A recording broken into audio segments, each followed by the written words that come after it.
Look, guys, I know what you're thinking. A Christmas episode? After Christmas, really? First of all, super unprofessional, okay, and very uncalled for. And this is not really the kind of content that I personally subscribed for. And to that, I would say, you are not real. You're a subscriber, and I don't have any of those. So I'm gonna keep doing whatever the fuck I want. No, this is the real story. I got a corrupted video file, and none of the in-camera shots that I shot were just usable, so I kind of had to delete the whole thing, start from scratch, and it sucks. But I still think that this topic is super interesting, so I'm gonna go ahead and do it anyway. So, yeah.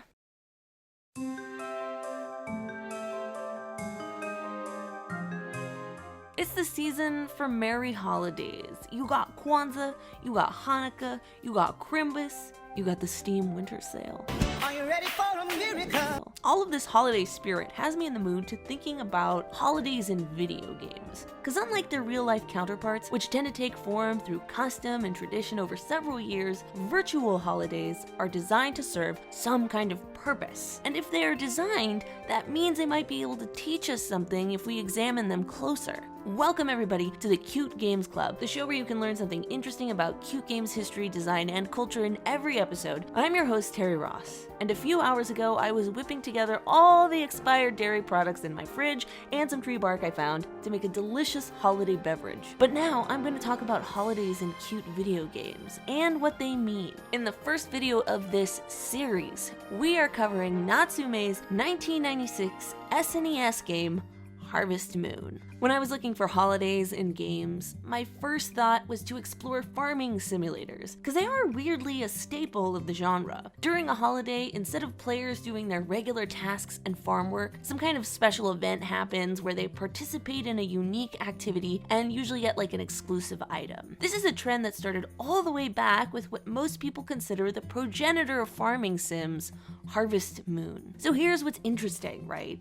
I get why a modern farming sim might include holidays in the calendar. It's a little more work to produce, but at its most basic level, holidays bring the world you're building to life and provides more content for players. That's always a win. However, if you were to ask me to make a farming sim on a cartridge that couldn't store more than a few megabits of information, well, why would I include that particular feature? Think about it. Holidays require their own special set of rules that you have to program and include items and events that you can only do one day out of the year. As a game designer with limited space, my instinct is to prioritize activities that players could do year-round. And yet, Harvest Moon chose to include not one, not two, but 7 unique holidays. Compare that with the number of crops that you could grow in the original game, 4. That feels significant. I think if we look closer, we're going to learn that these special holiday events are really supporting the gameplay, not just supplementing it.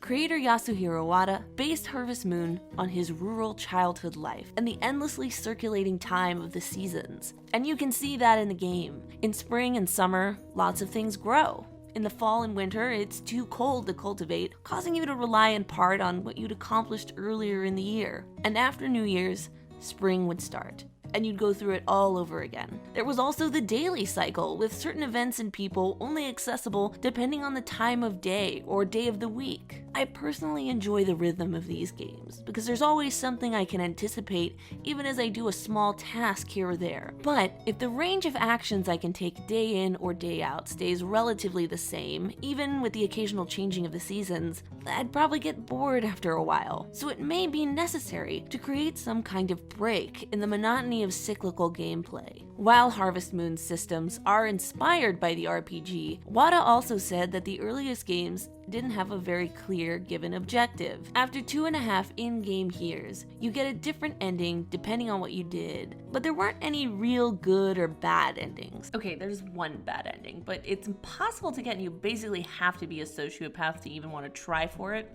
It's also very depressing to watch, so let's just not talk about it. But aside from that, all the goals the player chooses are intrinsically motivated. This is a pretty refreshing idea in the 90s. However, it presents a slight problem. How could Harvest Moon support these highly varied goals at different levels of accomplishment and reward the player for their hard work during the game. I like to think that holidays were a twofold design solution in Harvest Moon. They acted as a way to break up the daily repetitive tasks of the game and gave players a creative way to take stock of their accomplishments. As an example, and as our final segment, let's break down one in particular. The Flower Festival. Crucially, the Flower Festival event happens on spring the 23rd, which is very early in the year and the first holiday players encounter. This means you will have just started to meet everyone in town, planted a few crops, and earned only a little bit of money. Keep that in mind. The day before, on spring 22nd, an NPC will tell you tomorrow is the Flower Festival and that shops will close early, and you'll probably want to wrap up your own business and head to the square. While characters have already visited your farm by now, this is an early indication that special events will happen more, and there's times when the town's behavior can change. Sure enough, on the 23rd, when you arrive at the town square, everyone's gathered around. There's unique things that everyone says, and you get your first look at the Goddess of Land, a special character who can give you an important item later in the game. There's also the Peddler, who is selling Seed of the Snowflower, another important item for 2,000 gold. Then there's the Parfumery, where you can buy 3 different perfumes, each 1,000 gold, and give them to a lady of your choice in order to raise your relationship level with her. It's implied that you need to give the right kind of perfume in order for this to work. In other words, you need to know her tastes before you go giving her gifts, which is true in real life as well. Hey, hello everybody, it's Terry here. I just wanted to stop the show dead in its tracks to deliver a quick PSA. If you are considering sinking $90+ into buying a loved one a perfume for an upcoming special occasion, let me go ahead and stop you right there and say that's the most disgusting and offensive idea that's ever entered into your head, and you should not do it. You should give them a gift card or perhaps some cold hard cash, some Kohl's cash even, to pay for utilities and food and groceries and the like. I know I personally would love money, just direct money as a gift. I think it's probably my favorite gift. Yeah, smell is like a weirdly personal thing for me, and I assume also everybody else. And if you ever give someone like a smell related gift, it's basically like you're just telling them, you are stinky and I want you to smell like this for me. And it's just so disgusting, it's so horrible, it's so offensive, and I'm honestly infuriated that this is even a feature of this game. Like, I'm just really concerned that it's putting the wrong idea into children's heads about gift giving. And yeah, can you tell that this happened to me? Can you tell that I received a gift like this for Christmas one time, and it was the most disappointed I've ever been probably in my life, and it is the reason that led to the degradation of my relationship with the person who gave that to me. I mean, we are still very good friends. We are still like the best of friends, and I would like give her a kidney if she wanted it, but I would hesitate. I would think about it a little bit because of this incident. Okay, let's get back to the show. Given all the things you can do at the Flower Festival and your current experience in the game, it's highly likely that you will not be able to purchase Seed of the Snowflower. You might barely be able to afford a perfume, but it's also highly likely that you don't know enough about the girl you fancy to get her the right one. At the very end of the festival, you can choose to dance with someone, but this will be a poor consolation considering you just spent 1,000 gold on a crap gift, and you're like, what was the point of that? But hear me out. I believe the Flower Festival is there to generate the disappointment that you're probably feeling. You don't have enough money, you don't know the characters well enough, but the one thing you do know is that the Flower Festival is gonna come around again next year. And then? Oh, it's all over for these bitches.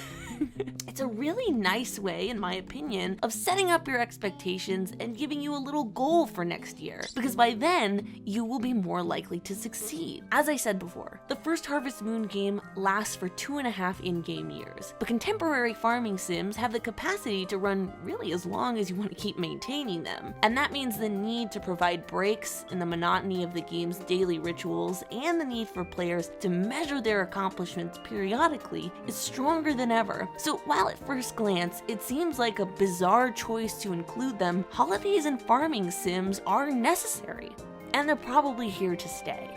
that's gonna do it for today's episode. Thank you guys so much for watching, putting up with this like super late video that I kind of had to throw up together last minute, but I'm going to figure it out. I'm gonna save up money, I'm gonna get a good camera, and we're gonna fix that problem. But for now, it's just back to good old Tiny Terry. Anyway, if you would like to help me achieve that goal of getting better equipment, please consider donating to my Patreon. Even if you're not a patron, by the way, there's tons of cool goodies there that I'm starting to work on, such as Peachy Pear, which is a supplemental blog post where I post all of the interesting things that I discover while I'm researching these videos that I just can't fit. So swing on over to Patreon, kick a few bucks my way if you can. If not, just enjoy the content. And otherwise, I will see you on the next episode. There is still so much to talk about in Holidays and Games, so stay tuned for future episodes. Once again, thank you so much for watching. Now, get the fuck out of here! Amazing, show-stopping, legendary, never been done before. I will hear no slander against my queens.